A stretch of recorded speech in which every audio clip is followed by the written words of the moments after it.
Oui, l'enregistrement est lancé. Donc comme je vous l'ai indiqué, vous voyez donc la page concernant l'émission, des RAM, est partagée? Cathy, ça c'est visible? Donc ce que je vous ai indiqué là, c'est un extrait de la circulaire de 2017, même si elle va évoluer dans les mois à venir, on est toujours sur cette information globale des parents. Donc je vais laisser ma collègue Cathy se présenter et c'est elle qui va dérouler les prochaines diapos. À plus tard. Bonjour, moi je suis Cathy Saint-Geniès, je suis coordinatrice relations de service à la CAF de la Haute-Garonne et je vais vous présenter toutes les aides par rapport à la prestation partagée d'éducation de l'enfant. Donc, je vais avec vous partager, non, alors, je ne vais rien partager du tout puisque on va continuer à le partage. Claire doit nous faire défiler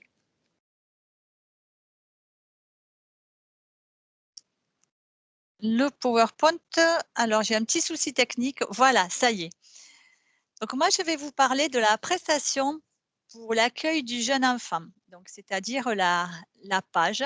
Donc, la prestation pour l'accueil du jeune enfant, c'est quoi? Ben, ce sont plusieurs aides versées par la CAF pour la venue du bébé. Nous avons la prime à la naissance, l'allocation de base, la prestation partagée d'éducation de l'enfant et le complément mode de garde. Donc, je vais rentrer dans le détail de ces 4 aides avec vous.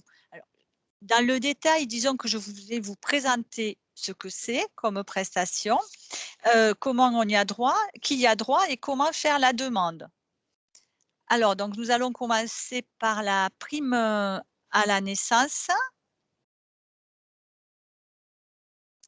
Voilà. Alors, la prime à la naissance, c'est une aide qui est versée pour préparer la naissance du bébé. Comme, la plupart des aides, versées par la CAF, elle est soumise à condition de ressources, c'est-à-dire elle est calculée par rapport aux revenus du foyer.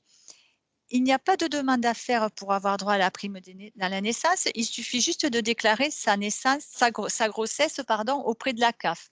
Alors pour les dossiers qui sont déjà connus à la CAF, c'est simple, la locataire va, sur, son compte CAF, .fr pour déclarer sa grossesse et pour les non-allocataires, ben, ils envoient une déclaration de grossesse et ils peuvent aussi le faire sur le CAF.fr en tant que non-allocataire. La prime à la naissance, donc, elle est versée, au 7e mois de grossesse. Pour toutes les grossesses, qui ont débuté à compter du 1er octobre 2020, elle est versée maintenant avant la naissance du bébé, au 7e mois de grossesse, calculée au 7e mois de grossesse et versée début de 8e mois. Par exemple, pour, un début de grossesse qui date d'octobre 2020, ben, le droit à la prime à la naissance pour le foyer sera calculé, au mois de mai et sera versé pardon, elle sera calculée au mois d'avril et sera versée le 5 mai. Et c'est versé automatiquement, donc il n'y a pas de demande à faire et le montant de la prime à la naissance, c'est 943,27 €. Et en cas de naissance, de grossesse multiple, donc il sera versé autant de primes de montant de droits à la prime à la naissance que d'enfants à naître. Pour les familles qui vont attendre pour les foyers qui vont attendre des jumeaux, s'ils ont droit à la prime à la naissance, on leur versera 2 fois 948,27 €. Pour les naissances qui avaient débuté avant le 1er octobre 2020, ben là, la prime à la naissance, elle sera versée après la naissance du bébé, 2 mois après la naissance du bébé. Il y a eu un changement sur la date de versement au 1er octobre 2020. Nous avons ensuite, une fois que le bébé est né, nous avons droit à l'allocation de base. Le foyer peut avoir un droit potentiel à l'allocation de base. Donc, nous allons passer à la slide suivante concernant l'allocation de base. Donc, pour y avoir droit, eh ben, il faut avoir un enfant de moins de 3 ans à charge et l'allocation de base, elle est soumise à condition de ressources et elle peut être versée jusqu'aux 3 ans de l'enfant. Il n'y a pas de demande à faire non plus pareil, là, il faut déclarer sa naissance, pardon, et la déclarer directement sur son compte CAF. Vous allez voir pendant toute, mon intervention, je vais vous parler tout le temps, de faire les choses par voie dématérialisée, c'est-à-dire sur, le compte, sur le CAF.fr. Il existe plusieurs montants de prime à la naissance. Le montant est différent suivant les revenus du foyer. Et il y a 2 montants, l'allocation de base, pardon. Il y a l'allocation de base à taux plein ou l'allocation de base médian. Et après, pour les personnes qui ont des ressources, supérieures à tous les plafonds, là, il n'y a pas d'allocation de base du tout.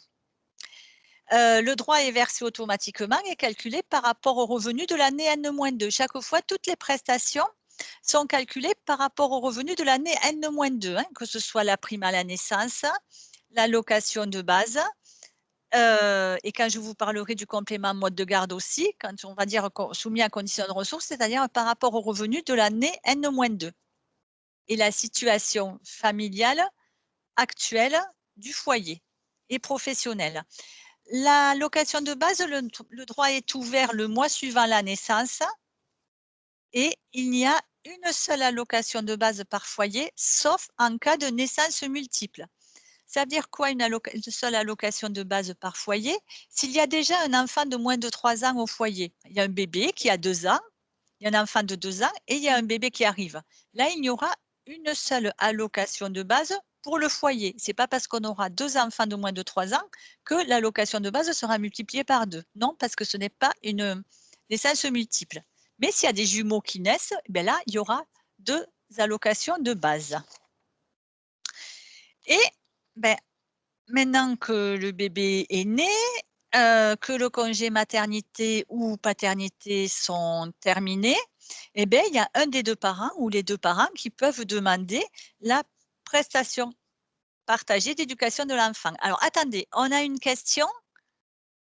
Alors donc il y a une question qui a été posée parmi quelqu'un d'entre vous.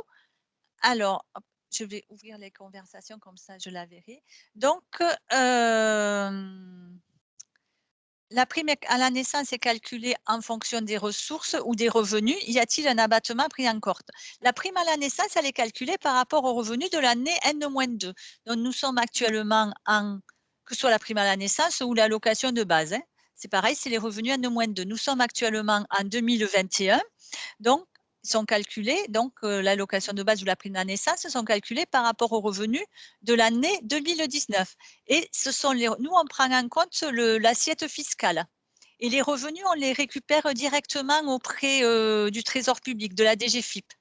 Alors, les barèmes, donc voilà, on nous demande est-ce que certaines familles ne bénéficient d'aucune prime s'ils ont des ressources trop élevées? Tout à fait, puisque c'est soumis à condition de ressources. Si on a des ressources supérieures au plafond, on n'a ni allocation de base, ni prime à la naissance.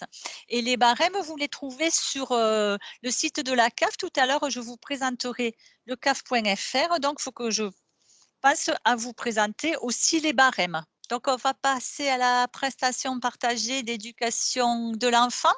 Donc, c'est lorsque un des 2 parents ou tous les 2 parents décident de réduire leur activité professionnelle ou cesser totalement leur activité professionnelle suite à la naissance du bébé. Et c'est soit après le congé maternité si c'est la maman ou après le congé paternité si c'est l'autre parent. Donc, pour avoir droit à alors, si vous voulez bien, la prestation partagée d'éducation de l'enfant, je vais l'appeler la prépare, puisque c'est comme ça que l'on appelle dans notre jargon et que vous êtes quand même familiarisé avec notre abréviation sur les prestations. Donc, pour avoir droit à la prépare, il faut avoir travaillé un minimum avant la naissance de l'enfant. Et là, pour faire sa demande, il faut télécharger le formulaire que l'on trouve sur le site de la CAF, ou on peut téléphoner et on vous l'enverra par téléphone. Le montant de la prépare varie en fonction de la quotité de travail, du parent demandeur. Il y a un taux pour une cessation totale d'activité, un autre montant pour, si on travaille à temps partiel, mais jusqu'à de 1 à 50 et un autre, montant, un autre taux de prépare si on travaille à temps partiel entre 50 et 80. Et la durée d'indemnisation est fonction du nombre d'enfants à charge. Donc, je vais vous donner un exemple. Si c'est le premier enfant, pour avoir droit, donc je vous ai dit, il faut avoir travaillé un minimum avant la naissance de l'enfant. Pour le premier enfant, pour avoir droit à la prépare, il faut avoir travaillé, validé 8 trimestres. Pour tous les enfants, il faut avoir travaillé, validé 8 trimestres. Mais pour le premier enfant, il faut avoir travaillé 8 trimestres d'activité. Là, c'est soit en salaire ou soit en revenu de travailleur indépendant pendant les 2 ans précédant la naissance de l'enfant. Et la durée d'indemnisation pour le premier enfant, je vous ai dit, c'est en fonction du nombre d'enfants à charge. Donc, pour le premier enfant, chaque parent a un compteur de 6 mois maximum par parent jusqu'au 1 an de l'enfant. C'est-à-dire que quoi qu'il arrive, pour le premier enfant, passé le 1 an de l'enfant, il n'y aura plus de prépare. Pour le deuxième enfant, la condition pour avoir droit à la prépare, il faut avoir validé 8 trimestres d'activité dans les 4 ans précédant la naissance. Et là, c'est 8 trimestres d'activité, on entend salaire, revenu de travailleur indépendant ou indemnisation au chômage ou un précédent congé maternité ou une précédente prépare. Et la durée pour le droit à la prépare pour le second enfant, c'est chaque parent a son propre compteur là, qui est de maximum 24 mois par parent et qui ne va pas au-delà des 3 ans de l'enfant. Ça veut dire que s'il n'y a qu'un seul parent qui demande la prépare, eh bien, il y aura droit 24 mois. Et à ce compteur des 24 mois pour le deuxième enfant, à ce compteur de 24 mois sont déduits les mois de perception des indemnités de congé maternité postnatal. Je rentre un peu dans le détail, mais là, je vais voir par rapport aux questions que vous posez, par rapport à la prépare. Je vais vous répondre au fur et à mesure aux questions, elles s'affichent. Familiale actuelle, c'est-à-dire alors voilà, la question c'est qu'entendez-vous par rapport, à la situation familiale actuelle pour le calcul des aides? Plus en prise en compte des revenus à no moins 2 plus situation familiale actuelle, ça veut dire que là, c'était pour alors que là, les revenus, ça on l'a, c'est pas par rapport à la prépare. Donc si vous voulez cette question, je reviendrai dessus dès que j'aurai fini la prépare. Là, je vais rester sur la prépare et après on reviendra sur la question de la situation familiale et les revenus à no moins 2, hein. Donc sur la prépare, donc alors le montant de l'aide à la prépare, là, c'est pas en fonction des revenus du parent, c'est pas en fonction du salaire du parent des demandeurs, mais c'est un montant qui est fixé, par la loi, c'est en fonction de la quotité de temps de travail. Donc pour un parent qui cesse totalement son activité, cessation totale d'activité, la prépare, le montant sera de 398 € et 74 et bon, 398 € par mois. Pour un parent qui donc vous voyez, ça ne couvre pas tout le salaire, hein. Pour un parent qui travaille à temps partiel moins d'un mi-temps ou jusqu'à 50 la prépare sera de 257 € par mois. Et pour un parent qui travaille à temps partiel entre 50 et 80 là, le montant de la prépare sera 148 € par mois. Je vous donne ces chiffres à titre d'exemple, mais vous les trouverez sur le CAF.fr. Je vous montrerai tout à l'heure comment aller rechercher sur le CAF.fr. Ouais, alors je vois qu'il y a des questions sur la prépare. La prépare doit-elle s'enchaîner sans couper forcément avec le congé maternité? Ou le parent peut-il prendre des congés payés avec son employeur et ensuite demander la prépare? La prépare, le parent, il la demande quand il veut. Il n'est pas obligé de la demander de suite après le congé maternité ou le congé paternité, suivant lequel des parents le demandent.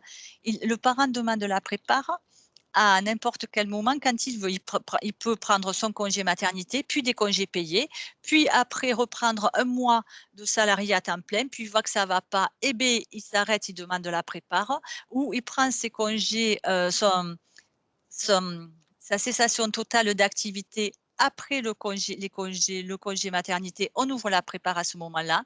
Il prend ses son congé parental après des congés payés, on ouvrira après les congés payés. Je suis en train de lire, la prépare peut être demandée par chacun des parents en même temps pour chacun au maximum 24 mois. La prépare peut être demandée par chacun des parents en même temps. Bien sûr, dans ce cas-là, c'est pour des parents qui travaillent à temps partiel tous les 2.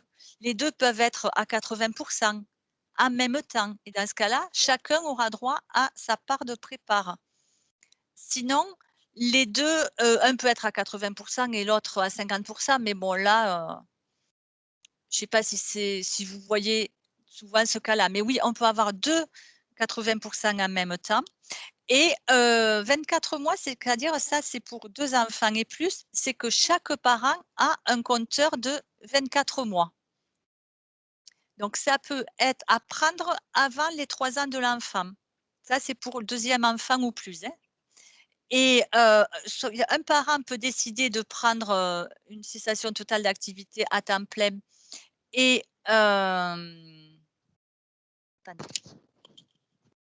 attendez, hein. Alors ça y est, tout est revenu, merci. Donc je continue à répondre à vos questions. Un des parents en arrêt total pendant que l'autre prend 80. Alors, oui, un des parents peut être en arrêt total, en cessation totale d'activité et l'autre prend 80. Mais, par rapport à la CAF, ils seront indemnisés au maximum pour une prépare à taux plein. C'est-à-dire qu'ils auront maximum 398 €, pas plus. Donc dans ce cas-là, c'est comme on indemniserait que, celui qui fait la demande, pour la prépare à taux plein. À moins que ce soit un des parents qui est en cessation totale d'activité, mais qui ne travaille pas depuis longtemps et qui ne peut pas avoir droit à la prépare et que ce soit le conjoint qui demande le 80. Dans ce cas-là, oui, on peut indemniser, enfin, on peut ouvrir la prépare pour le conjoint. Cette question-là, c'est très bien de l'avoir posée, mais elle est vraiment pointue et là, dans ce cas-là, il vaudra mieux que le couple concerné, enfin que la locataire concernée prenne rendez-vous auprès de la CAF pour connaître quels seront ses droits exactement par rapport à la situation. Tu veux Alors, on avance, hem l'âge avance, c'est bon tu as Alors, pour je remarque? réponds à une dernière question. Du coup, pour le cumul de 2 prépares des parents, peut-elle dépasser le montant maximum des 398,39 €? Non, le maximum de prépares que puisse avoir un foyer, c'est 398,39 €. C'est pour le foyer. S'ils sont tous les 2 à temps partiel en même temps, même à 80 chacun, ils auront 398,39 €. Par contre,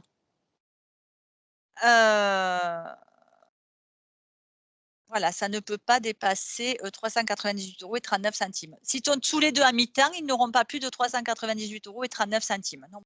Alors par rapport à la prépare, voilà. Donc du coup, avant de basculer sur le complément mode de garde, je voudrais juste, répondre à une question qui m'était posée précédemment. C'est par rapport aux revenus. Qu'entendez-vous par situation familiale pour le calcul des aides? Prise en compte des revenus N-2 et situation familiale et emploi actuel.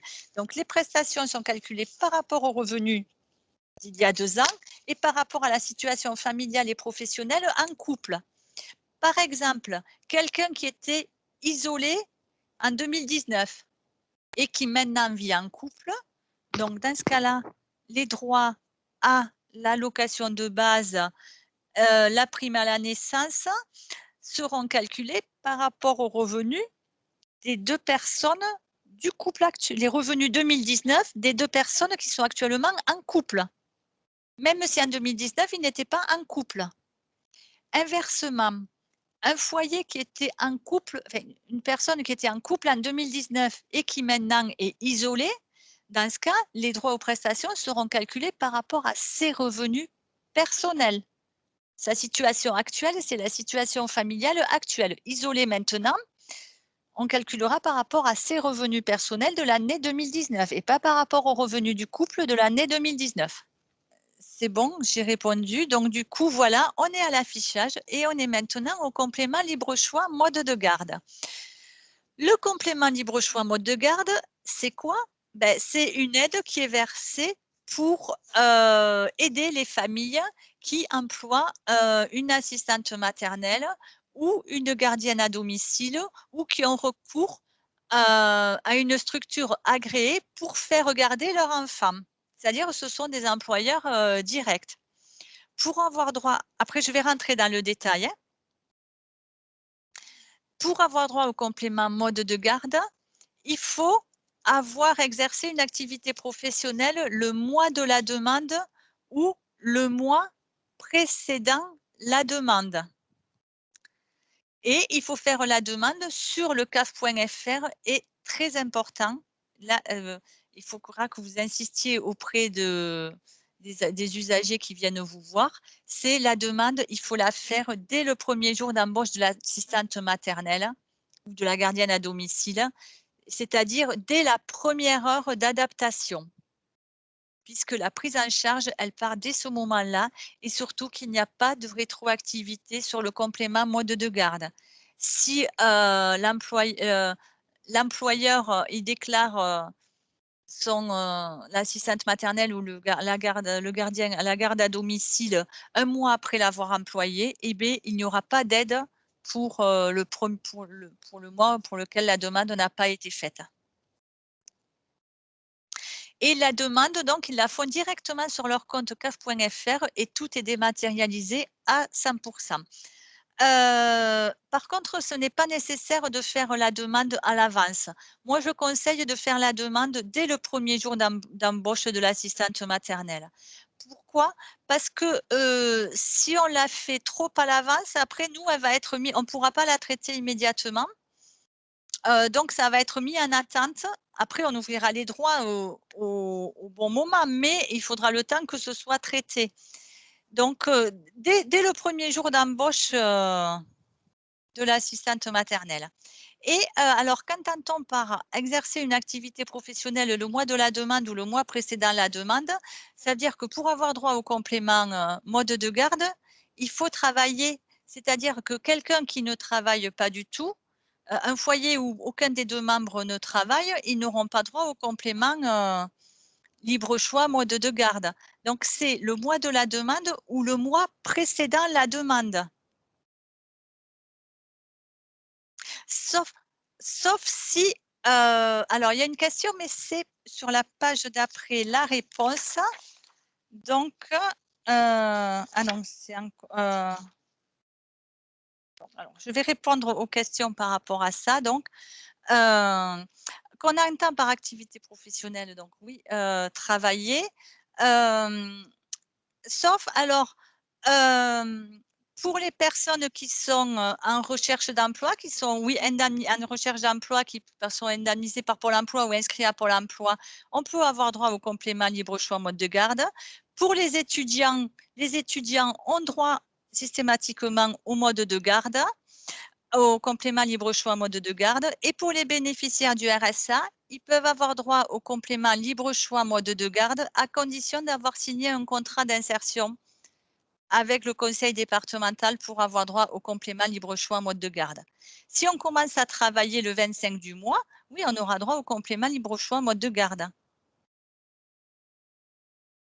Et si on est alors des parents divorcés, oui, si on part alors, là, on va vous donner la réponse ultérieurement. Mais oui, il y a eu un changement dans la loi, mais je ne pas enco il faut attendre d'avoir confirmation. Donc, si ça vous dérange pas par rapport aux parents divorcés, donc on nous demande le complément libre choix de mode de garde. Lorsque les parents sont divorcés et qui ont chacun une assistante maternelle, peuvent-ils avoir chacun le complément libre choix mode de garde? Je vous donnerai la réponse ultérieurement puisque je vais faire des recherches, mais il y a eu un changement de la loi. Il me semble que c'est oui, mais je ne peux pas vous le confirmer. Donc plutôt que de rien vous dire, je préfère vous donner la réponse ultérieurement. Donc par activité professionnelle, donc on a dit qu'on entendait, étudiants en recherche d'emploi, mais on entend aussi, contrat, les personnes qui sont en formation professionnelle. Et le complément libre choix mode de garde, On verra après par rapport à une prépare à taux plein. Le cumul ou pas, on le verra tout à l'heure, dans les slides, qui vont suivre. Oui, oui, mais si on démarre le contrat le 25 du mois, on demande le complément mode de garde le 25. Oui, tout à fait. On aura l'aide sans difficulté dès la déclaration à page emploi. Tout à fait. Oui, alors on va avancer à la slide suivante avec le montant du complément mode de garde. Donc, si on emploie une assistante maternelle agréée, il y a la prise en charge à 100 des cotisations URSSAF, donc de l'intégralité du cotisation URSSAF. Là, elles sont prises en charge dans leur intégralité par la CAF et il y a un versement de l'aide au salaire de l'assistante maternelle et le montant de l'aide au salaire de l'assistante maternelle, il varie en fonction des revenus du foyer et en fonction de l'âge de l'enfant. Quand on emploie une assistante maternelle, il est versé autant d'aides au salaire que d'enfants gardés. C'est-à-dire, dans un foyer, on a 2 enfants qui sont gardés par une assistante maternelle, même si c'est pas la même assistante maternelle, mais le foyer emploie 2 assistantes maternelles pour garder 2 enfants différents. Il y aura 2 fois la prise en charge des cotisations URSSAF, enfin pour chaque assistante maternelle, et il y aura une aide au salaire par enfant. À la différence avec une gardienne à domicile, pour une gardienne à domicile, il y a une prise en charge de 50 des cotisations URSSAF et le versement de l'aide au salaire, qui est fonction aussi des revenus du foyer. Mais par contre, là, il y a une seule aide versée au salaire par foyer pour l'emploi d'une gardienne à domicile. Et pour une structure, c'est-à-dire, on a recours à une structure, qui est agréée par la CAF pour, faire garder son enfant. Cette structure peut aussi bien employer une assistante maternelle ou une gardienne à domicile. Dans ce cas-là, la famille n'est pas l'employeur de l'assistante maternelle ou de la gardienne à domicile, c'est la structure qui est l'employeur et la famille, beh, signe un contrat de prestation de service avec la structure. Comme structure, il y a O2 qui nous garde, par exemple. Et là, ben, la famille va payer, la somme totale que lui demande la structure, c'est une facture, hein, tous les mois et la CAF versera une aide Heu, qui va varier en fonction des revenus et qui va être différente, que le montant sera différent que celle d'une assistante maternelle ou d'une gardienne à domicile. Pour les montants, les taux, vous les trouverez aussi sur lecaf.fr. On va passer à la slide suivante par rapport à l'âge. Combien de temps a-t-on droit au complément libre choix mode de garde? On y a droit jusqu'aux 6 ans de l'enfant. Mis à part qu'il y a, heu, un montant pour les enfants de 0 à 3 ans et un autre montant pour les enfants de 3 à 6 ans. Le montant pour les enfants de 0 à 3 ans, beh, si l'enfant atteint 3 ans entre le 1er janvier et le 31 août, le bénéfice du montant mensuel du plafond 0-3 ans est prolongé jusqu'au mois précédant la rentrée scolaire. Par exemple, l'enfant, il est né le 31 janvier, donc il aura 3 ans le 31 janvier, mais il va rentrer à l'école que au mois de septembre de la rentrée scolaire. Donc, du 1er février jusqu'à la rentrée, il a plus de 3 ans cet enfant-là. Ben, il ne va pas basculer dans le montant 3-6 ans. Il va rester dans le montant 0-3 ans. Puisqu'en fait, il faut savoir que le montant de l'aide, entre 0,3 ans et 3,6 ans, ben, il est divisé par 2, hein, le montant de l'aide au salaire. On ne va pas pénaliser une famille parce que son enfant est né avant l'âge de rentrée scolaire. Sachez qu'il y a peu de temps, que ça fait 1 an, hein, qu'on est passé, qu'on a prolongé jusqu'au 31 août. Sinon, avant, ben, ça s'arrêtait, si votre enfant avait, 3 ans, le 31 janvier et beh, vous aviez, 2 fois moins, d'aide au salaire, jusqu'à la rentrée scolaire, même si le salaire de la nounou était toujours le même. Donc, Là, je vais vous présenter une slide que vous connaissez tous et après quand je vous aurai présenté cette slide par rapport, avec Page Emploi, comment ça fonctionne, je répondrai à toutes vos questions. Notamment, je vous parlerai du cumul entre les différents modes de garde et entre la prépare, et le mode de garde. Voilà. Alors, pour employer une assistante maternelle, les démarches, ben, le parent employeur, qu'est-ce qu'il fait lui? Il établit un contrat de travail qui est régi par la convention collective des assistantes maternelles du particulier employeur et dès ce moment-là, il fait sa demande auprès de la CAF ou auprès de la MSA. Effectivement, moi je vous présente pour la CAF, mais pour la MSA, c'est exactement la même chose, hein, exactement les mêmes aides et ça fonctionne exactement pareil. Mis à part que dépendent de la MSA les parents qui sont affiliés à la MSA, c'est-à-dire qui sont, soit salariés du régime agricole ou travailleurs indépendants du régime agricole. Par exemple, les salariés du Crédit Agricole ou, voilà, Groupama, Crédit Agricole, paysagistes, chambre d'agriculture, eux dépendent de la MSA. Donc ils font leur demande et ensuite, donc la CAF ou la MSA étudie la demande du complément mode de garde. Ben, nous, on enregistre la demande et on transmet directement les informations auprès du centre Page Emploi. Le centre Page Emploi crée un dossier, informe les parents employeurs par courrier et il leur envoie des identifiants et le parent employeur se crée son espace personnel avec les identifiants fournis par Page Emploi et tous les mois, le parent employeur va déclarer les salaires et suite à ça, ben, le centre Page Emploi va calculer le montant des cotisations du CMG en prenant compte des éléments transmis par la CAF ou la MSA. Le centre Page Emploi informe le parent employeur du montant des cotisations et du CMG et le centre Page Emploi, qu'est-ce qu'il va faire? Eh bien, il va verser le complément mode de garde, déduction faite, des cotisations sociales et établir le bulletin de salaire. Alors, vous savez que depuis 1 an et demi, 2 ans, il existe, un service plus de Pôle emploi. Si l'employeur choisit le service plus de Page emploi, pardon, excusez-moi.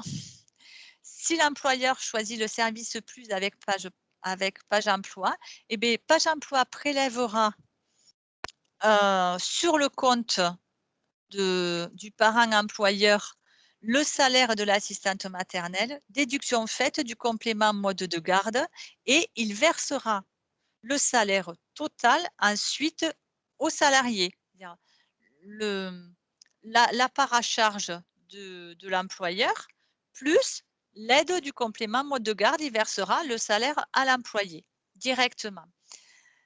Sans le service Page Emploi Plus, ben, le parent employeur verse le salaire, l'intégralité du salaire à son employé, déduction faite de l'impôt à la source et ensuite il va percevoir dans, les 5 jours ou 10 jours qui suivent, le montant de l'aide au salaire directement sur ce compte bancaire.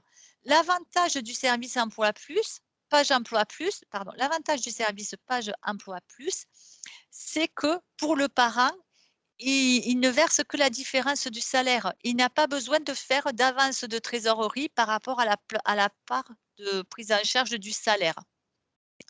Dans les 2 cas, Page Emploi prélève directement sur le compte bancaire de l'employeur le montant de l'impôt à la source du salarié et le reverse à l'administration fiscale. Vous savez que tout parent qui a des frais de garde pour son enfant a droit à des crédits et des réductions d'impôts. Le parent employeur, donc en début d'année, pour cela, en début d'année, Page Emploi a mis à disposition une attestation fiscale. Le parent employeur déclare les salaires et indemnités d'entretien au service des impôts et ensuite, un acompte de 30% du crédit d'impôt est versé au plus tard pour le 1er mars et le solde est régularisé lors de la liquidation de l'impôt sur l'année N.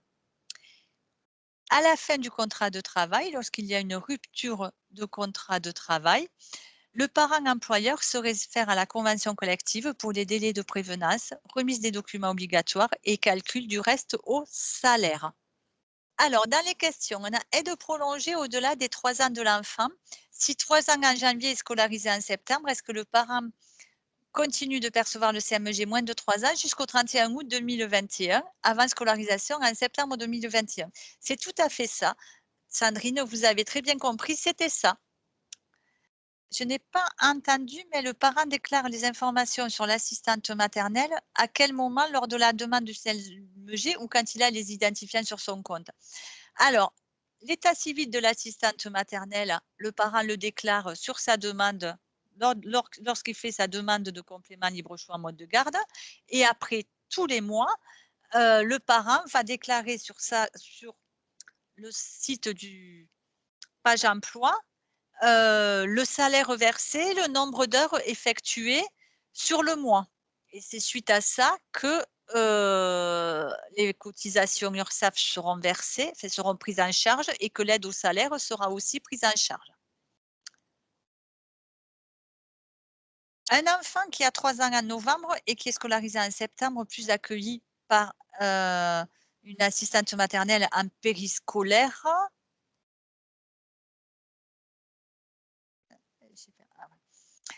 Le parent a-t-il bien droit au CMG 0,3 ans jusqu'au mois de l'anniversaire de son enfant, c'est-à-dire novembre, et ensuite 3-6 ans? Oui, c'est tout à fait ça.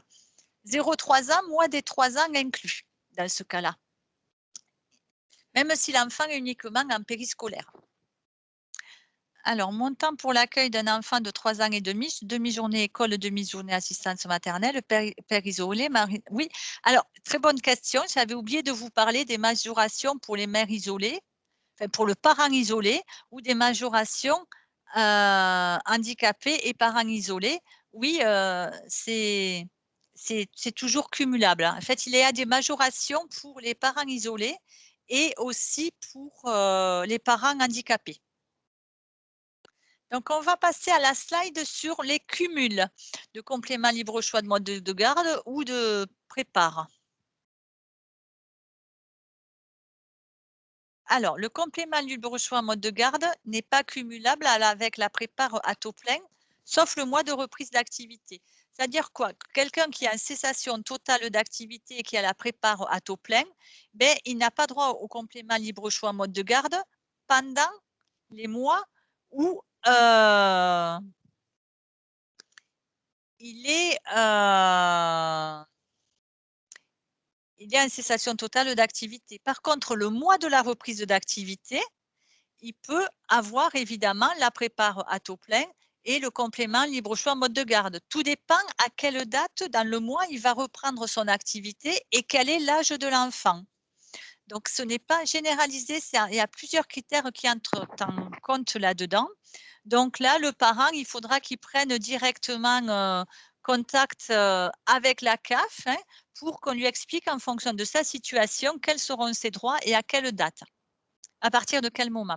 La prépare à taux partiel inférieur à 50 donc est partiellement cumulable avec le complément mode de garde. Ça veut dire quoi? Ça veut dire que pour une famille qui a la prépare qui pour un allocataire qui est bénéficiaire de la prépare à taux partiel moins 50 hein, c'est-à-dire mi-temps, jusqu'à un mi-temps, le montant de l'aide au salaire de l'assistante maternelle, enfin, de l'aide au salaire de l'assistante maternelle ou de la gardienne à domicile sera divisé par 2. C'est-à-dire au lieu d'avoir par exemple, le montant de l'aide au salaire, il est de, 300 €, je donne un exemple, hein. Et beh, si la famille, l'allocataire est bénéficiaire de la prépare taux partiel 50, ben, le montant de l'aide au salaire de l'assistante maternelle, au lieu d'être de 300 €, il sera 150 €. Cumul possible un complément mode de garde et un autre mode de garde à domicile ou une structure, tout à fait, c'est tout à fait possible.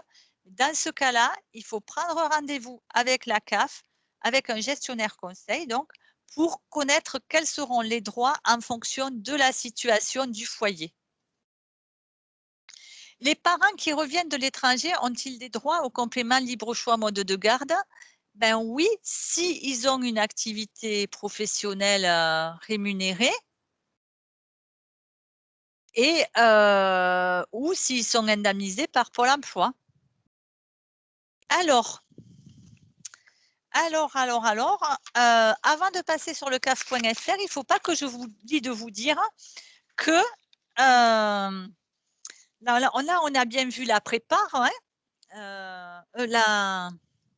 la page, la prestation partagée d'éducation de l'enfant, mais la naissance d'un enfant peut ouvrir droit à d'autres prestations. Il ne faut pas que les parents l'oublient ça. Tout est bien détaillé sur le CAF.fr, mais quand même, il ne faut pas l'oublier et comme prestation, les parents peuvent avoir droit aux allocations familiales s'ils ont, 2 enfants ou plus à charge. Ils peuvent avoir droit donc à la prime d'activité. S'ils ont déjà une prime d'activité, ça va leur augmenter les droits à la prime d'activité. S'ils n'ont pas droit à la prime d'activité, en fonction de leur situation, peut-être que l'arrivée de l'enfant peut ouvrir un droit potentiel à la prime d'activité. C'est pareil par rapport au RSA, en fonction de la situation, en fonction du foyer, peut-être qu'ils peuvent avoir un droit au RSA ou s'ils ont déjà du RSA, ça va leur augmenter les droits. Ils peuvent avoir, s'ils sont parents isolés, une majoration isolement pour la prime d'activité ou le RSA. S'ils sont parents isolés, si l'enfant n'est pas reconnu par l'autre parent, ils peuvent avoir droit à l'allocation de soutien familial. Donc, toutes ces prestations-là, on ne rentre pas dans le détail aujourd'hui parce que c'est pas l'objet, mais il faut qu'ils sachent que la venue d'un enfant peut leur ouvrir droit à d'autres prestations. Les assistantes maternelles peuvent avoir droit aussi à une prépare à taux partiel et à leur salaire d'assistante maternelle. Donc là, c'est calculé, la quotité de leur temps de travail sera calculée en fonction du nombre d'agréments qu'ils ont et du nombre d'enfants gardés. Mais oui, elles peuvent y avoir droit, bien sûr.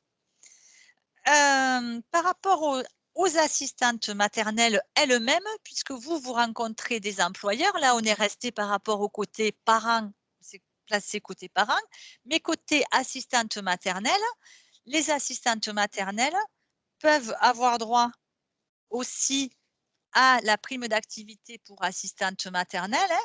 Dans ce cas, elles font une demande et le montant de la prime d'activité pour l'assistante maternelle sera calculé par rapport au salaire qu'elles perçoivent, à l'exception des indemnités d'entretien, d'habillement et des repas kilométriques. L'aide au logement aussi, heu, l'aide au logement, les parents peuvent avoir droit à une aide au logement aussi, mais les assistantes maternelles aussi peuvent avoir droit à une aide au logement, hein. Mais en tant que locataires, de leur logement. Oui, pour le cumul de parents isolés avec enfants en situation de handicap, donc là, elle aura la majoration, isolement.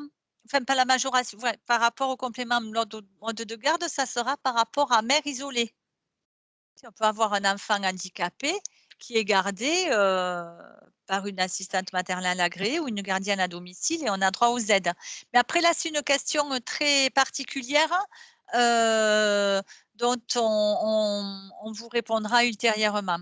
Alors j'ai une question, à quel moment définissons-nous la situation de monoparentale, la différence avec parents isolés?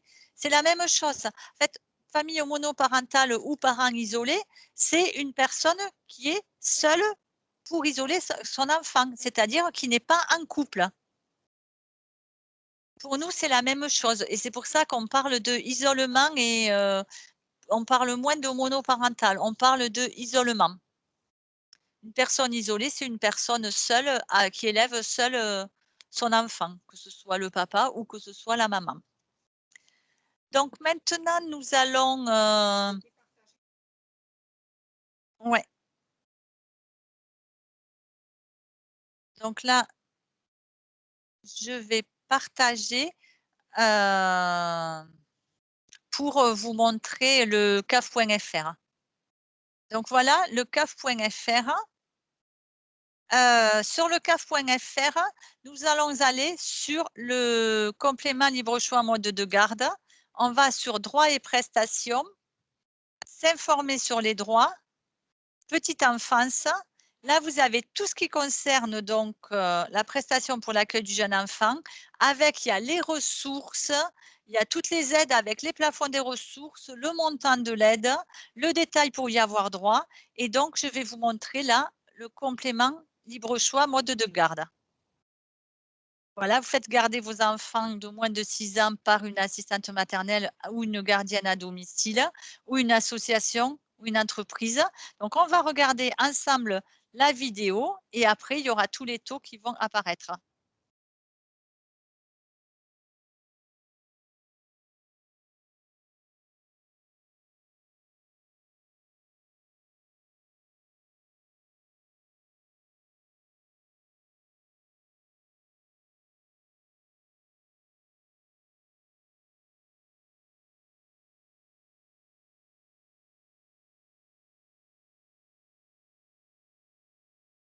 Je l'ai, oui.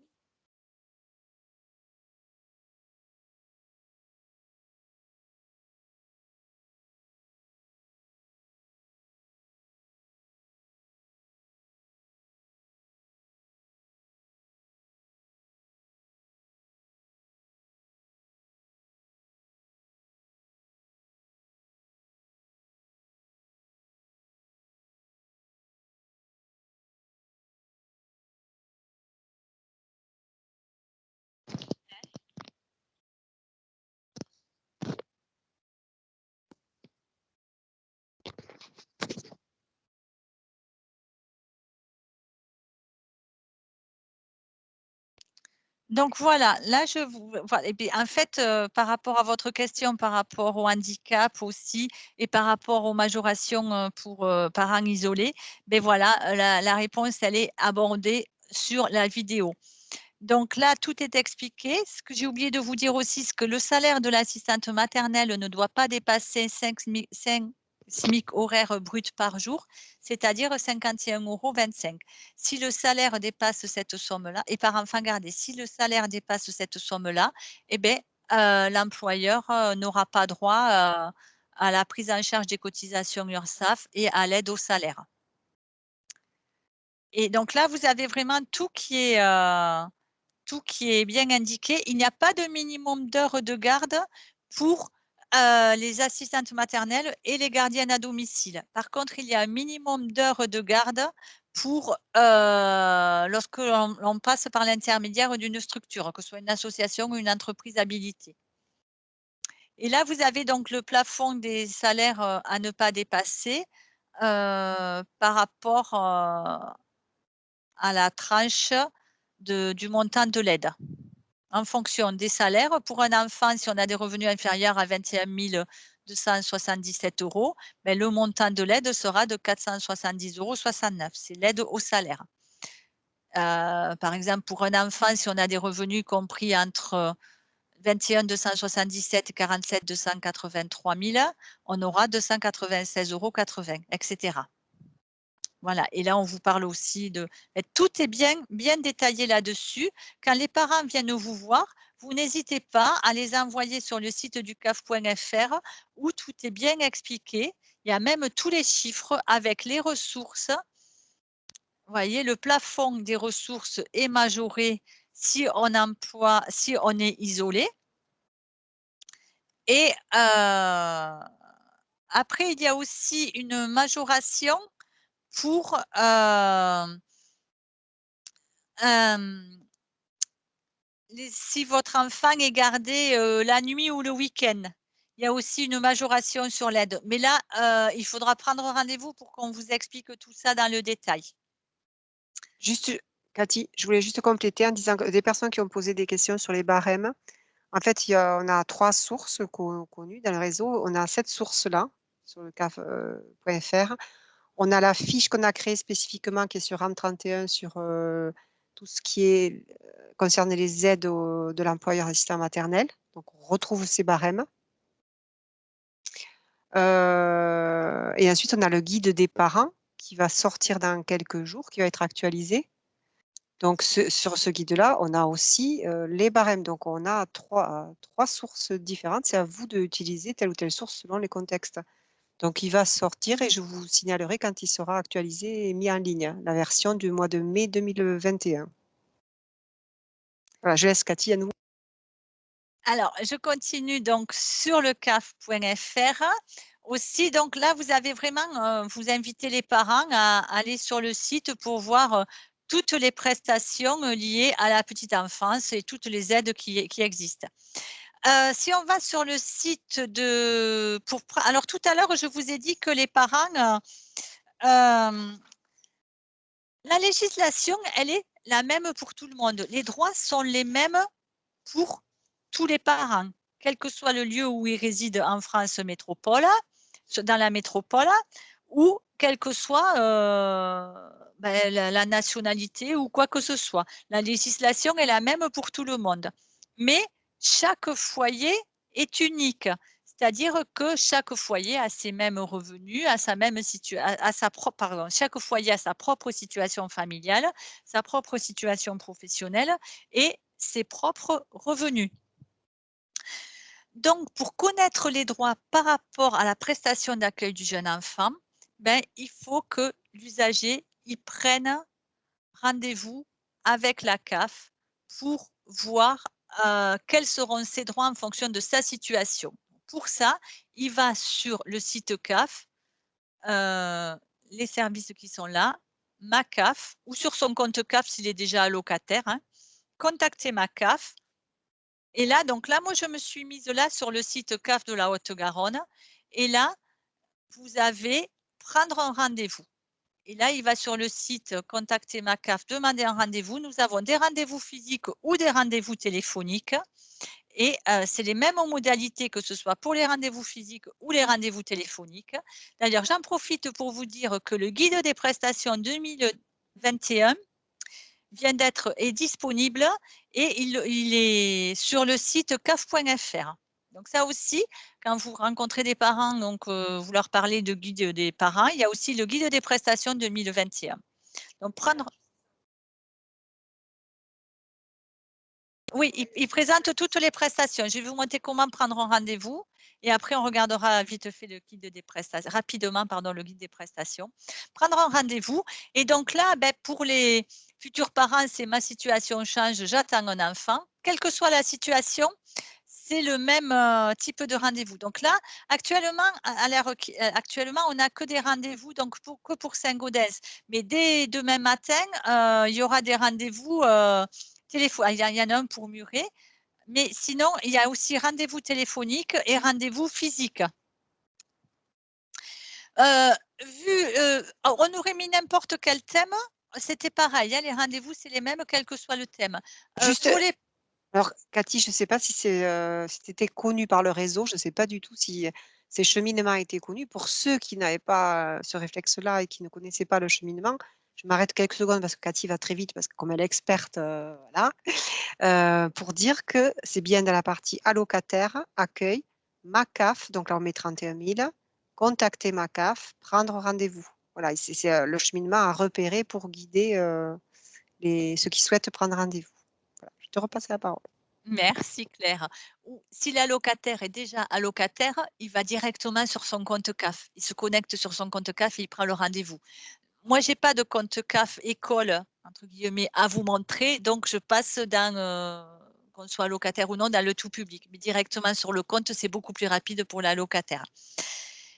Et donc, oui, je disais pour les personnes en situation de grossesse ou avec un bébé qui vient de naître, c'est peut-être plus simple pour ces usagers-là de prendre un rendez-vous téléphonique, hein. C'est sur tous les lieux d'accueil de la CAF de la Haute-Garonne que l'on a les rendez-vous. Que ce soit rendez-vous physique ou rendez-vous téléphonique, hein. Hem Sinon, voilà, là, on a tous les accueils et tous les rendez-vous aussi, donc voilà. Pour prendre un rendez-vous, téléphoniques ou physiques, ce sont les mêmes personnes qui assurent les rendez-vous téléphoniques et qui assurent les rendez-vous physiques et c'est la même durée, c'est les mêmes modalités de rendez-vous. Donc il n'est pas nécessaire de se déplacer pour rencontrer quelqu'un, tout se fait très bien par téléphone, surtout vu les conditions sanitaires actuelles et la situation des parents, des futurs parents ou des nouveaux parents. Donc je passe avec vous non, on revient à la slide, donc il faut que je départage mon écran pour revenir, à la slide, voilà. Donc prendre rendez-vous, on vient de le voir. Il y a le site Parents 31 aussi qui vous sera présenté dans le cadre des sites utiles. Donc, il y a aussi le site Parents 31 qui vous sera présenté par Asia, dans quelques instants et le site monenfant.fr que vous connaissez tous. Je vous remercie pour votre attention et je laisse la parole à Asia. Bonne continuation à vous. Au revoir. Alors attendez, je fais la petite transition parce que ce qu'on s'était dit, c'est de faire peut-être une pause de 10 minutes. On pourrait la positionner là. Qu'est-ce que tu en penses, Asia? Oui, oui, pas de problème. Donc on va la positionner là. Il est 10. On se retrouve à 15h20 Ouais. et voilà. À tout de suite. OK. Juste on va reprendre tranquillement. Je ne sais pas si, vous me voyez parce que j'ai départagé le document avant de passer la parole à Asia. J'ai mis le micro. Vous m'entendez? Oui. Oui. OK, super. Donc, Oui. beh, je remercie encore Cathy. À la fin, je remercierai tout le monde et donc, parce que je crois que son propos a été très apprécié, c'est que ce soit par les nouveaux ou les anciens, les nouvelles et les anciennes, puisque nous avons que des femmes dans le réseau. Donc, Asia, je te laisse tout dire. À toi. Ouais. Donc, tout d'abord, je me présente. Donc, je suis Asia Dieudonné-Toba. Je suis la responsable du pôle social territorialisé, donc les travailleurs sociaux de la CAF. Voilà. Je vais essayer de prendre la main sur le document.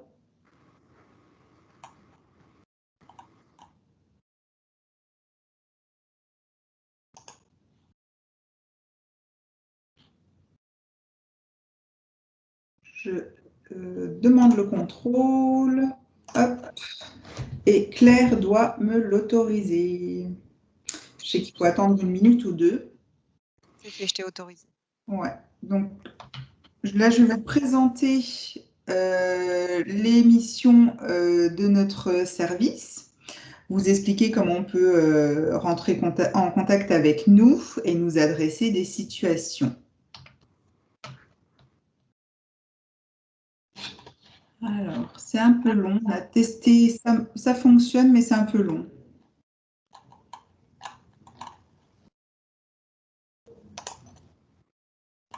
Voilà, ça y est, ça fonctionne.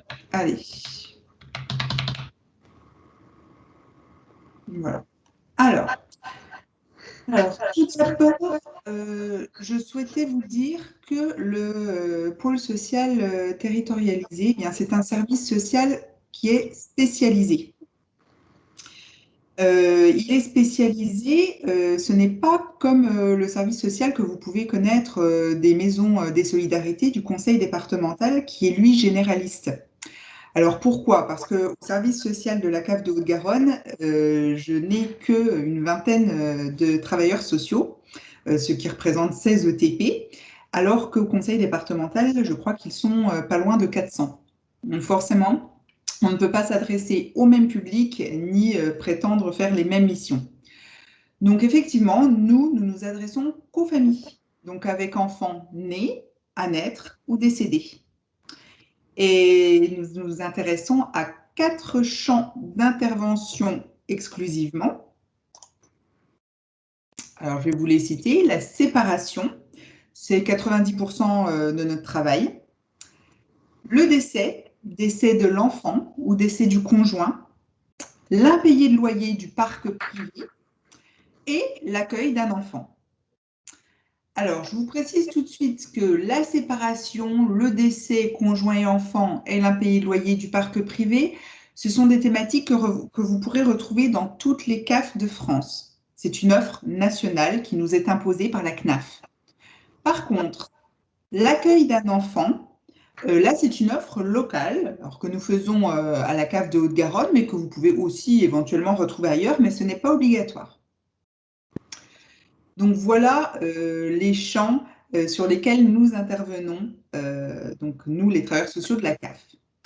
Alors à côté, vous avez un petit schéma qui vous montre qu'en fait, notre action est complémentaire du versement des prestations légales et donc les services de la relation de service ou de la production, donc qui vont calculer, verser les prestations et qui vont accueillir le public, comme vous le disiez Catherine Saint-Geniès, par téléphone ou en physique. Et on est aussi complémentaire de nos collègues de la direction du service aux partenaires qui vont soutenir les projets de développement de territoire. Le service de Claire en fait partie notamment. Donc en fait, les uns les autres, de manière complémentaire, on œuvre pour l'autonomie et le projet de vie des familles, aider au projet de vie des familles. Alors, je vous dis ça pourquoi? Parce qu'en fait, certes, on est complémentaires, mais nos missions ne sont pas interchangeables. Notamment sur le côté versement des prestations légales. Alors, j'insiste beaucoup là-dessus parce que c'est important. Les travailleurs sociaux de la CAF ne peuvent pas renseigner les allocataires sur leurs droits. C'est-à-dire que alors, je mets une nuance, sur leurs droits avec un grand D, oui, mais sur leur dossier CAF, éventuellement une prestation qui serait bloquée, un dossier, je ne sais pas, d'allocation logement bloqué ou une prépare où on aurait une difficulté, là, ce n'est pas possible. Parce que ce sont des dossiers complexes. Les droits aujourd'hui, vraiment, surtout sur la branche famille, se complexifient. Et il faut vraiment une certaine expertise pour pouvoir répondre convenablement et justement aux allocataires. Et c'est pour ça que c'est un métier. Nos agents des prestations, vous l'avez vu tout à l'heure avec Catherine, sont des personnes vraiment expertes de leurs propos, de leur matière. Elles sont formées très longuement avant de pouvoir répondre aux allocataires et elles ont également des formations lorsqu'il y a des changements sur la réglementation, ce qui n'est pas notre cas, nous, les travailleurs sociaux. Voilà, nous, on est plutôt des généralistes des droits. Donc oui, on peut repérer qu'il manque un droit, mais on n'ira pas dans le dossier. Dès lors que l'on repère qu'il manque un droit, on passe la main à nos collègues des prestations. Donc c'est pour cette raison que je vous invite à bien faire la distinction. Les prestations, d'une part, c'est l'accueil, le téléphone dont vous a parlé tout à l'heure Catherine, ou les rendez-vous sur place. Alors, moi, j'insiste toujours quand j'en parle, parce que je trouve que c'est quand même un service de qualité que nous offrons aux allocataires. Alors, c'est-à-dire que maintenant, nous avons vraiment développé un accueil sur rendez-vous, comme vous le disiez Catherine, c'est-à-dire qu'on va dédier vraiment un temps important, long, en tout cas supérieur à celui qu'on connaissait précédemment quand on prenait les gens tout venant dans des files. Là, vraiment, on va se poser avec eux dans un rendez-vous pour étudier leur situation. On va même la travailler en amont dès lors qu'on a la demande sur le caf.fr. Donc, c'est vraiment un moment dédié, privilégié qu'on donne à nos allocataires, que ce soit par téléphone ou en physique. Et donc, ça répond en général plutôt bien à leurs demandes et les personnes en sont plutôt satisfaites. Voilà, en plus, on a des rendez-vous, Catherine vous l'expliquait, qui sont mis tous les matins. Donc, s'il n'y en a pas l'après-midi, il faut vraiment inviter les allocataires à se reconnecter le lendemain matin parce qu'il y a de nouveaux rendez-vous qui sont injectés, des nouvelles plages horaires. Voilà, donc Catherine vous a montré, je crois, comment il fallait faire, mais n'hésitez pas, moi je le fais aussi souvent quand j'ai des allocataires au téléphone ou quand j'en rencontre, à leur montrer comment accéder à ce service, parce que c'est plutôt un service sympathique. Alors, je vais continuer de faire défiler le diaporama s'il veut bien. Alors oui, une des spécificités également de notre service social à la CAF, c'est que l'on va au-devant des familles. Ça, c'est très spécifique à la sécurité sociale en général et à la CAF en particulier. Dans le sens où, contrairement aux maisons départementales des solidarités ou au CCS, disons qu'on n'arrive pas en attendant le tout venant et en répondant en fait à la file d'attente. Non, en fait, nous, on va provoquer les rendez-vous. Alors, je vais vous expliquer comment précisément. Quand les personnes, les allocataires, vont à la CAF ou passent par le CAF.fr ou par la plateforme téléphonique pour déclarer une séparation, un décès, ou lorsque leur propriétaire nous signale un impayé loyer, ou lorsqu'ils déclarent une grossesse ou une naissance, eh bien nous, on a un instrument qui s'appelle le batch, qui nous remonte cette information au service social. Et directement, eh bien, on va aller anticiper, si vous voulez, les difficultés qui peuvent apparaître en proposant notre service. Alors, ça donne des courriers ou des coups de fil parfois, on est entre les deux, on fait du phoning aussi, où on explique aux personnes, Madame, Monsieur, vous venez de déclarer votre séparation au sein de nos services. Sachez que des travailleurs sociaux sont à votre disposition pour ceci, pour cela. Donc, en fait, on va anticiper les difficultés pour essayer de les prévenir, voire finalement d'éviter qu'elles s'aggravent. Donc, ça, c'est une méthode particulière, effectivement, qui n'est pas celle forcément des autres services sociaux. Donc, ne soyez pas étonnés si vous entendez qu'effectivement, on propose nos services sans même qu'on nous ait finalement rien demandé. C'est quelque chose qu'on fait souvent, qui marche bien. Par exemple, pour les séparations, on envoie 400 courriers par mois. Les décès, heureusement, on en envoie un peu moins, mais parfois les situations nous échappent. C'est-à-dire qu'il peut y avoir des parents qui ne touchent pas de prestations, donc qui ne vont pas aller déclarer le décès de leur conjoint ou de leur enfant à la CAF, ou leur séparation à la CAF, parce que par exemple leurs revenus sont supérieurs ou pour X ou Y raison, voilà, ils ne déclarent pas leur situation à la CAF et donc l'événement n'est pas déclaré non plus. N'hésitez pas, en tant que partenaire, à nous diriger ces personnes. Ce n'est pas parce qu'elles n'ont pas de droit CAF déjà qu'elles n'en ouvriront pas, et aussi qu'elles n'auront pas besoin d'un travailleur social pour les aider dans cet événement difficile. Donc voilà, soit on va directement vers les personnes, soit elles nous arrivent par le biais des partenaires, soit certaines nous trouvent aussi seules, c'est plus rare, mais ça peut arriver. Alors, l'organisation géographique, c'est tout petit, mais c'est pas grave. Alors, comment nous contacter en direct? Je vais vous donner tout à l'heure le numéro de téléphone partenaire. Alors, c'est important hein, parce qu'on n'a qu'une seule assistante pour tout le service, on ne pourrait pas répondre aux demandes des allocataires.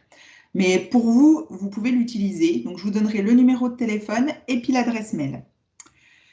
Donc, notre organisation géographique. Donc, vous voyez que nous sommes implantés sur tout le territoire. En fait, les travailleurs sociaux de la CAF sont des travailleurs sociaux territorialisés. Je vais arriver à le dire. Parce qu'il est important, pour favoriser l'autonomie des personnes, de prendre en compte leur environnement, les services qu'il existe sur leur territoire. Voilà, une jeune maman isolée qui vient nous voir, par exemple, il serait intéressant et important qu'on connaisse les ressources du territoire, vers qui l'orienter, les RAM notamment. Donc, c'est pour ça qu'en fait, les travailleurs sociaux sont au sein des territoires, ils sont logés dans des antennes, CAF, et ils font des permanences chez des partenaires. Ils vont aussi à domicile, c'est important que vous le sachiez. La CNAF, en fait, nous invite vraiment à aller, on va dire, dans chaque accompagnement des personnes, au moins une fois à domicile. Voilà, donc répartis sur tout le territoire en fonction de la densité de la population. Alors, d'un point de vue général, vous le voyez un peu sur la cartographie de gauche. Alors, il y a certaines zones plutôt étendues lorsqu'il n'y a pas beaucoup d'habitants. Pour Toulouse Métropole, vous le voyez à droite, j'ai 8 travailleurs sociaux qui sont juste sur cette partie-là du territoire, parce qu'il y a beaucoup d'allocataires. Donc, voilà pour les cartographies. Alors, celles-ci ne sont pas à jour parce que j'ai des mouvements en ce moment dans mon personnel. J'ai des temps partiels. Donc, je dois réorganiser justement ces cartographies et les territoires. Par contre, je m'engage à vous les adresser dans un petit dépliant qui reprend toute notre offre de services au PST. Donc, je vous les adresserai voilà, dès que les cartes seront refaites par le service communication. Je pense, je vais essayer la première semaine de juin. Voilà, de vous les adresser. Alors, par courrier, si vous le préférez, parce que je sais que parfois vous aimez bien avoir du papier à côté de vous pour pouvoir effectivement, lors de vos entretiens, y faire référence, ou sinon par mail, à vous de me dire ce qui vous est plus facile. Alors là, on va entrer plus en détail dans les différentes offres de services. N'hésitez pas à m'interrompre, ce sera plus facile pour vous répondre qu'à la fin, une fois qu'on aura tout vu, où là, ça va être un peu compliqué de repartir dans certaines offres. Alors, je vais vous présenter, oui, par mail, ce sera imprimé en fonction du besoin. Ok, pas de souci. Si c'est la préférence de tout le monde, moi, j'ai pas de problème, c'est encore plus rapide de vous envoyer ça par mail, et puis on aura votre liste de diffusion. Voilà, on aura votre liste de diffusion pour pouvoir aussi vous adresser des informations au fur et à mesure, ce sera parfait. Alors, on va commencer par l'offre de service décès conjoint. Alors, là, notre travail consiste à offrir un lieu d'écoute et de soutien aux familles pour qu'elles puissent exprimer leurs ressentis. Ce n'est pas toujours facile quand on a le décès d'un conjoint de trouver en fait vers qui se tourner et vers qui pouvoir poser son ressenti et ses difficultés. Souvent, la famille est trop proche, elle est aussi dans des émotions au moment-là. Les amis, c'est parfois aussi compliqué. Du coup, avoir un tiers neutre en capacité de recevoir ces informations et de prendre de la distance, ça peut être important. Donc, on a cette mission-là, vous le verrez, pour toutes les offres de services finalement. Oui. Oui, oui, donc pour toutes les offres de services également, la première des missions du travailleur social de la CAF, comme tous les travailleurs sociaux d'ailleurs, mais c'est effectivement d'offrir cet espace de parole pour que la personne puisse se poser. Ensuite, notre but sur le décès conjoint, eh bien, c'est d'accompagner la personne dans les différentes démarches. Donc souvent, c'est d'ouvrir des droits, la prévoyance, donc lui rappeler qu'elle doit regarder sa prévoyance, sa complémentaire retraite, sa complémentaire, la CPAM, il y a des fois du capital décès quand le conjoint travaillait. C'est aussi de lui recommander... je vois dans la liste, alors je finis juste ma diapo, mais je vais répondre aux questions. C'est aussi voilà, de lui recommander de regarder s'il n'y a pas un droit ASF qui s'ouvre, parce que souvent, quand le conjoint décède, bien, du coup, on se retrouve parent isolé et on peut bénéficier éventuellement de certaines prestations. Donc, on va avoir tout ce travail de démarche. Alors, souvent, les personnes nous contactent tôt parce qu'il y a aussi de l'aide à apporter au niveau de la prise en charge des frais d'obsèques. Voilà. Et puis, pour continuer, toute la réorganisation de la vie quotidienne. C'est un événement qui ébranle vraiment aussi l'organisation du quotidien. Donc, souvent du relogement, peut-être de l'insertion professionnelle, si c'est nécessaire, de la gestion de budget. Parfois, c'est l'autre qui gérait certaines tâches et du coup, il faut amener la personne qui reste à reprendre ces fonctions-là. Et puis, l'aspect un peu plus psychologique également sur lequel nous allons. Donc, c'est permettre, comme je vous le disais, donc l'expression de ses difficultés, de sa souffrance. C'est aussi réfléchir ensemble à comment évoquer la situation avec les enfants. Ça, c'est une difficulté qui est récurrente. C'est aussi une façon pour les gens de venir nous voir. Ils viennent souvent voir le travailleur social de la CAF pour les enfants, parce qu'on ne sait pas quoi en dire aux enfants, on ne sait pas comment parler de celui qui est parti aux enfants. Donc, ils viennent souvent par ce biais-là, on aborde cette difficulté-là, et puis ensuite, on parle aussi de ces difficultés à soi, à gérer la situation. Et le deuil. Donc ça, c'est important. Et on essaye de mobiliser les outils. On a des outils pour permettre le répit ponctuel de la personne, parce que ça fait quand même beaucoup de choses. Hein. Le deuil déjà à vivre, on sait que ça prend du temps. Et puis s'occuper seul aussi des enfants avec toutes les tâches que ça demande. Donc pour le répit, on va utiliser des techniciennes d'intervention sociale et familiale. On va proposer des départs en vacances, toutes sortes de choses comme ça. Voilà pour l'offre de décès conjoint en individuel. Il faut que vous sachiez également que nous avons une offre collective depuis 1 an. Alors, elle s'est interrompue avec le Covid, forcément, parce que nous n'avions plus le droit de réunir des groupes de personnes. Mais je voulais vous en dire 2 mots. Nous avons monté un groupe de parole entre conjoints endeuillés. Donc, voilà, il s'adresse aux personnes qui ont perdu leur conjoint. Alors, à plus ou moins long terme, peu importe, on a des personnes qui viennent de perdre leur conjoint, qui sont endeuillées, et d'autres pour qui ça fait 2, 3 ans, 5 ans. Et ces personnes, en fait, vont interagir, elles vont s'entraider, elles vont échanger leur vécu. Elles vont discuter voilà, de comment elles ont vécu les choses avec leurs enfants. Et puis, on va se rendre compte que certaines expériences vont pouvoir aider les personnes pour qui c'est des fois un peu plus récent, ou l'inverse. Et puis, il y a aussi beaucoup de positifs dans ces groupes de parole, puisqu'on s'aperçoit que finalement, le deuil est comment dire, un passage, est une étape, et qu'on passe aussi à la suite après. Donc, ça peut être quelque chose aussi d'important que d'avoir ce témoignage qui est autre chose que celui du professionnel, qui est celui d'un père, finalement, d'une personne qui a vécu une situation similaire. Alors, pas pareil, mais similaire. Les situations sont toujours différentes, mais ça apporte une autre aide. Alors, juste pour vous dire que ces groupes de parole donc, se passent à la CAF tous les mois. Ils reprendront à partir de septembre, normalement. Donc, vous pouvez y diriger des personnes. Ce sont des groupes ouverts, donc il n'y a aucun souci. Ils sont animés par une psychologue spécialiste du deuil, Delphine de Bronde, et par un travailleur social, donc de mon équipe. Donc, ça se passe dans les locaux même de la CAF rue Riquet de 18 à 20 heures.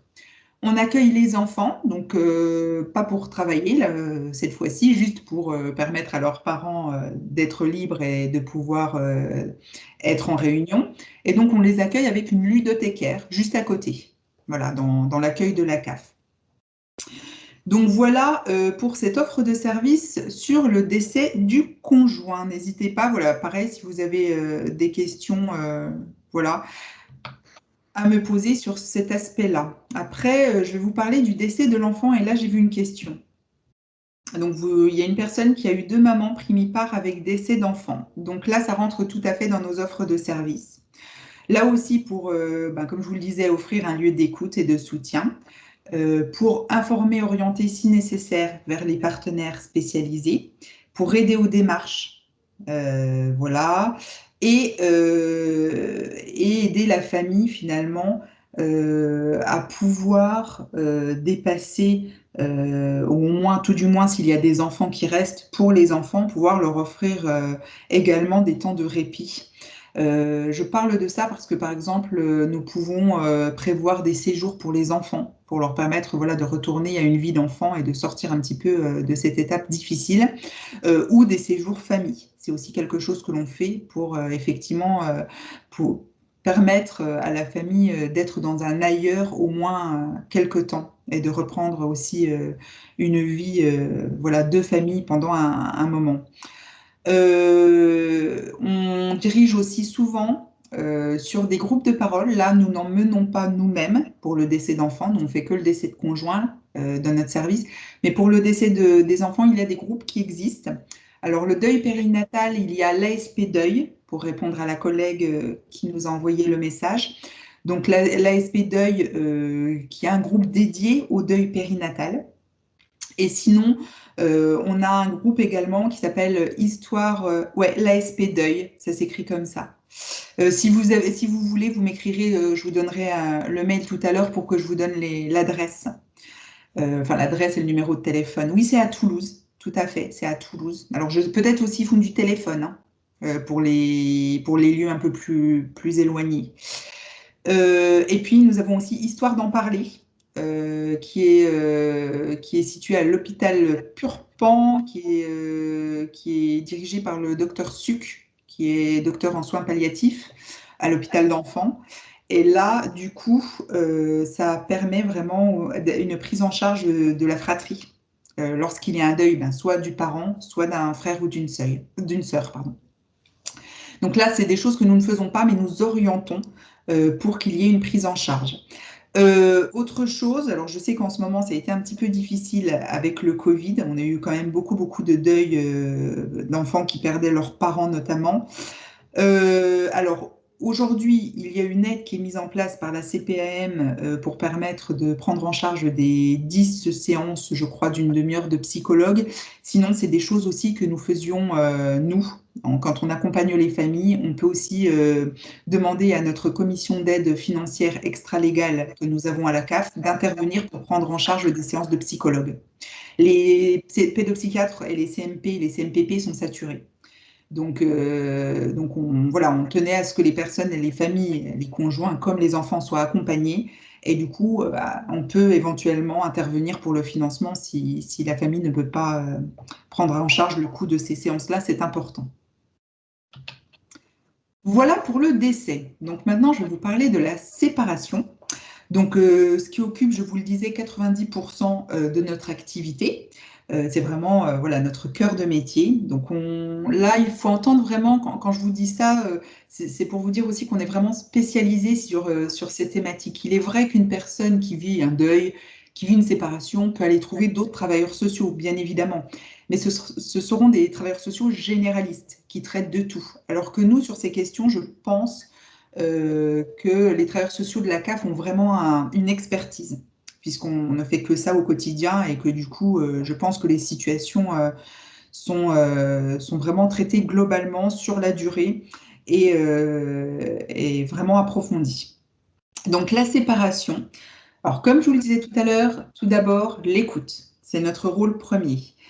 Permettre à la personne qui se trouve en situation de verbaliser des émotions, déculpabiliser parfois, retrouver de l'estime et de la confiance en soi.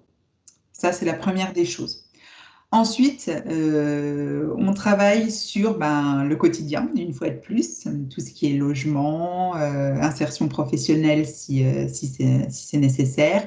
Là aussi, on peut travailler ensemble sur l'accueil des enfants. Souvent, voilà, quand une personne se retrouve seule, elle a des besoins qui peuvent évoluer en termes de garde d'enfants. Et puis, on va beaucoup travailler. Là, je dirais que c'est la moitié du travail. On va travailler. Vous ne voyez pas la slide, moi je la vois. Est-ce que Claire et Catherine la voient?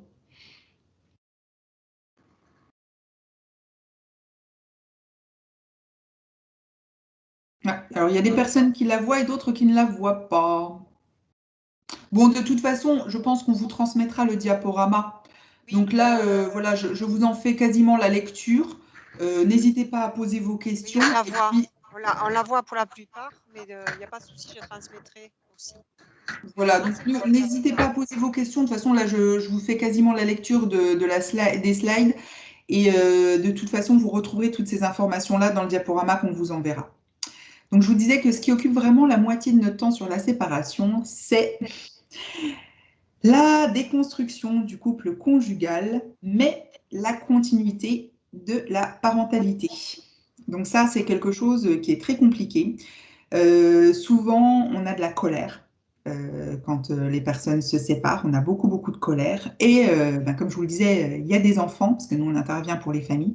Il y a des enfants et on se rend compte qu'effectivement, même s'il n'y a plus le couple conjugal, on reste parents à deux. Et du coup, il va quand même falloir que les personnes trouvent une façon de discuter, de s'entendre pour le bien de l'enfant qui est au milieu. Et là, c'est un peu compliqué. Et là, les parents nous demandent de l'aide souvent. Donc, on va passer sur différentes méthodes, l'écrit, voilà, le tiers, parce qu'on va recommander la médiation familiale. Voilà, on a des méthodes pour essayer d'arriver à une situation qui soit confortable pour les parents, mais surtout pour l'enfant, pour que l'enfant ne joue pas le rôle de messager entre ses parents ou qu'il soit pris dans un conflit de loyauté, voilà, et qu'il puisse finalement avoir le droit d'aimer ses deux parents. Donc là, c'est vraiment une grosse partie de notre travail. Alors, comme le deuil ou comme la séparation, là, vous voyez bien qu'on ne touche pas forcément les personnes en difficulté financière, hein. On va toucher, ce sont des difficultés qui touchent toutes les personnes. C'est aussi une spécificité de notre service. Voilà. Alors, pour la séparation, nous avons aussi une offre collective qui peut vous intéresser, qui s'appelle, si j'arrive à la passer, hop, qui s'appelle Parents après la séparation. Là, je suis allée trop loin. Alors, c'est la petite affiche que vous voyez sur la droite. Alors, Parents après la séparation, normalement, c'était en physique tous les premiers jeudis du mois, de 12h à 14h et de 18 à 20h. Et on accueillait à chaque séance environ 25 personnes, 25 ou 30 personnes. Le soir, de 18 à 20h, on accueillait aussi les enfants avec l'aide d'une ludothécaire. Et ça se passait aussi rue Riquet, dans nos locaux du siège, voilà, en bas, dans les locaux de l'accueil. Depuis le confinement, nous avons fait le choix de passer en webinaire. Alors, on gardera à partir de septembre les deux options. Parce qu'on s'est rendu compte que, effectivement, parfois les personnes ne sont pas disponibles les jeudis de 12h à 14h et de 18 à 20h. Et donc, il est précieux d'avoir une autre solution qui est finalement accessible H24, puisque nos webinaires sont visibles en replay à tout moment dans les mois qui suivent leur diffusion. Donc, c'est une solution quand même intéressante. Et puis, toutes les personnes ne peuvent pas venir à Toulouse. Donc, par le webinaire, on touche tout le département et même les 8 départements de l'ancienne région Midi-Pyrénées, puisque nous leur ouvrons ce webinaire. Donc, le webinaire se destine aussi bien à des allocataires en situation de séparation, leurs familles, leurs amis, qu'aux professionnels. Voilà, ça peut être aussi intéressant d'en visionner une. Là, actuellement, on en a une sur YouTube, donc si ça vous intéresse, je peux vous donner le lien de la chaîne YouTube. Ou sinon, vous aurez celle du 1er juillet, le webinaire du 1er juillet, voilà, 12h15, 13h, mais c'est pareil, il faut qu'on vous envoie les invitations. Peut-être que vous voudrez avoir des affiches, parce qu'on met des affiches avec des QR codes pour permettre, si vous les mettez dans vos locaux ou autres, pour permettre aux personnes effectivement de flasher l'affiche et d'avoir directement le lien pour se connecter. Alors, ces webinaires, pour vous les présenter succinctement, on fait une animation à plusieurs voix avec des juristes, avec des médiateurs familiaux et avec des travailleurs sociaux, avec aussi la responsable ou l'un de ses agents de l'agence de recouvrement et d'intermédiation des pensions alimentaires, qui viennent expliquer effectivement chacun leur mission et ce qu'ils peuvent apporter aux personnes qui se séparent. Donc c'est intéressant, en général on a de très bons retours, beaucoup de questions juridiques. Alors c'est interactif, il y a un chat en même temps, donc les personnes nous posent leurs questions et il y a des spécialistes pour y répondre sur le côté. Donc il y a beaucoup de questions juridiques, il y a beaucoup de questions sur la communication aussi par rapport à l'enfant et par rapport à l'autre conjoint. On explique aussi les besoins et les réactions des enfants selon les âges. Donc voilà, c'est quelque chose qui est en général bien reçu. Voilà ce qu'on fait au niveau des webinaires. Donc n'hésitez pas là aussi à relayer l'invitation ou à y assister, ce sera avec plaisir. Dans 2 territoires toulousains, donc je vais passer rapidement, on a aussi du groupe de parole. C'est dans le 31-200 au centre social Les Isards et au 31-100 et ça se passe au centre social Bagatelle. Donc là, c'est vraiment des espaces pour que les parents séparés puissent s'épauler, échanger, se donner des astuces, des conseils. Voilà, je dis toujours à titre d'exemple, dans le 31-200, ils partent en vacances ensemble la première fois ou les fois d'après, ils se rendent des services, ils se gardent les enfants, des choses comme ça, ça donne lieu à des belles choses. Je pense qu'il y a un groupe qui va se monter peut-être en association, parce qu'on a terminé avec eux, voilà ce qu'on pouvait faire au niveau de la CAF, mais je pense qu'ils vont continuer tout seuls. Et dans le 31-100, en ce moment, c'est un groupe de femmes dans le 31-100, alors que dans le 31-200, c'est 50% hommes et 50% femmes. Et dans le 31-100, il n'y a pour l'instant que des femmes. Et là, elles vont travailler avec un pédopsychiatre. Elles ont demandé à ce qu'on leur fasse venir quelqu'un pour discuter des relations avec son adolescent quand on est monoparent. Donc voilà, c'est des choses qu'on peut faire aussi sur le territoire. Il y en aura certainement d'autres à partir de l'année prochaine. Je pense qu'on aura quelque chose dans le centre-ville de Toulouse notamment. Je vous parle encore d'une offre de service, voilà, l'impayé de loyer du parc privé rapidement. Donc là, on a des signalements par les bailleurs sociaux qui sont censés nous signaler tous les impayés de loyer du parc privé dès lors qu'il y a de la location logement dans les 2 mois. Donc ce qu'on fait, c'est qu'on essaye d'éviter les expulsions. Et pour ça, ben, on va chercher à résorber la dette, à se reloger si on voit que c'est nécessaire, à travailler le budget, à faire appel à des dispositifs de droit commun, comme le Fonds Solidarité Logement ou encore la commission de surendettement, ça arrive aussi parfois. On va aussi essayer d'apaiser, parfois de restaurer le dialogue entre bailleurs et locataires, parce que parfois il est un peu abîmé quand même quand il y a eu de l'impayé long. Voilà ce qu'on peut faire sur cette partie-là. Et ensuite, donc l'offre accueil de l'enfant, alors qu'on a remanié, qu'on a retravaillé. C'est-à-dire que jusqu'à il y a quelques années, 2-3 ans je crois, alors c'était compliqué, on faisait du collectif à Toulouse, de l'individuel hors Toulouse, et la CEPAM faisait du collectif dans certains territoires, mais pas tous. On a tout remis à plat, et maintenant, on fait des webinaires. On fait des webinaires CAF, CEPAM, PMI. Pour que les personnes puissent trouver en un seul lieu toutes les informations sur l'arrivée de l'enfant. Alors, on fait 2 webinaires différents dans des semaines qui se suivent. Donc, on fait un webinaire sur la santé et le social, où là, on va parler des modes d'accueil de l'enfant. On va parler également de la santé de l'enfant et des parents, et aussi des lieux ressources sur les territoires.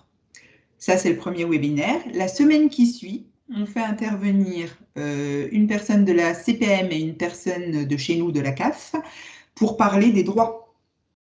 Donc, tout ce qu'il faut faire, déclaration, et puis tout ce que vient de présenter Catherine. Donc, ça, c'est 3 fois par an, 3 à 4 fois par an. Là, vous aurez sur le diaporama, je ne sais pas si vous pouvez le voir, c'est écrit en tout petit, les liens pour regarder le dernier qu'on a fait.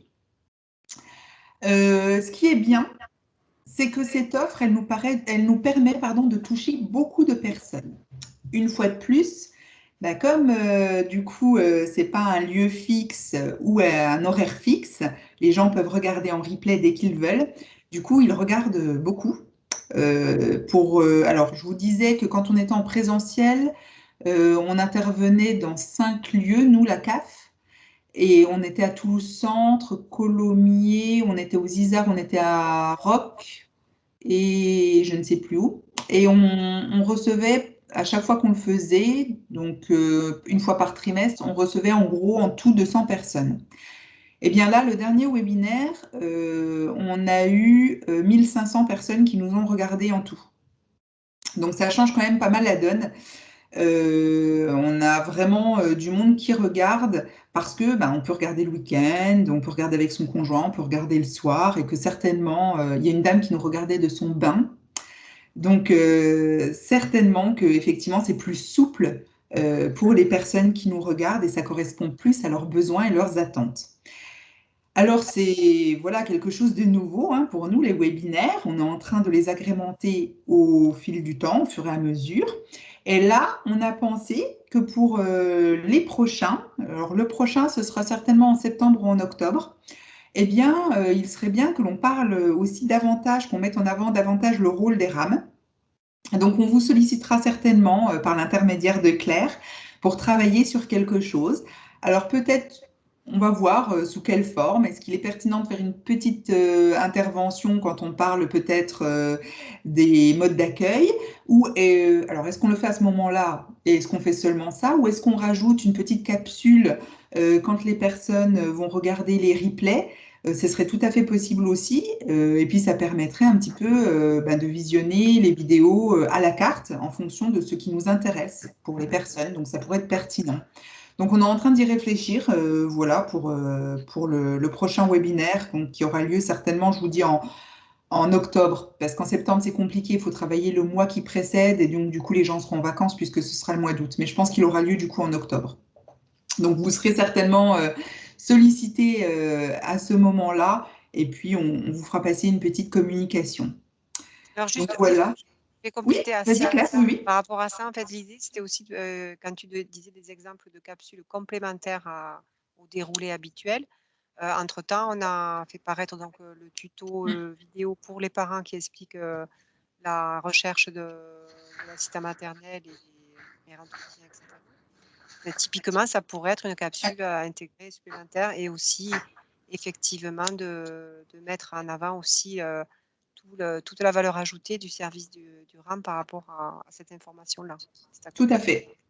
Tout à fait. Alors du coup, voilà, certainement qu'on le construira. Alors voilà, et vous verrez, on vous donnera ces informations, mais c'est quelque chose de court, hein, parce que chaque webinaire ne dure que 3 quarts d'heure. Sinon, on perd l'attention des personnes. Donc ce sera peut-être quelque chose d'assez court, mais effectivement, ça permettra de donner envie d'aller voir la capsule. Voilà pour l'accueil de l'enfant. Bien sûr, si à la suite de la réunion d'information du webinaire, les personnes veulent un rendez-vous individuel, on les reçoit. Donc, on peut les aider à réfléchir également au mode d'accueil de leurs enfants. On peut aussi régler des questions des fois budgétaires, des questions d'angoisse aussi des jeunes parents. Alors, parfois, ils vont voir la PMI, mais parfois, ils préfèrent nous voir nous. Voilà. Et puis, des fois, ils préfèrent les voir eux. Ça dépend. Voilà, et j'ai normalement terminé. Donc voici, comme je vous l'avais promis, donc, notre contact. Si vous devez nous adresser une situation, n'hésitez pas, hein, il vaut mieux qu'on vous dise, ah bah non, tiens, ça c'est pas nous, c'est plutôt la MDS, et qu'on réoriente la personne plutôt qu'on passe à côté d'une situation. Donc n'hésitez vraiment pas. Voilà, et puis vous avez aussi l'adresse mail si vous souhaitez nous écrire. Il n'y a pas de souci pour nous poser des questions ou avoir des informations, nous orienter une situation, c'est possible aussi. Concernant les actions collectives, vous les retrouverez, alors je veillerai à ce que vous ayez l'information voilà, par le listing que va nous faire passer Claire, mais vous pouvez retrouver aussi toutes ces informations sur parents31.fr, qui est vraiment le portail d'information, d'accompagnement des parents sur la Haute-Garonne et où toutes les personnes qui font des actions qui peuvent intéresser, qui mettent en place des actions qui peuvent intéresser les familles ou des services complètes. Je vais repasser la diapo précédente, il n'y a pas de souci pour la personne qui demande. Pardon, je suis allée un peu vite, c'est vrai, pour le numéro de téléphone.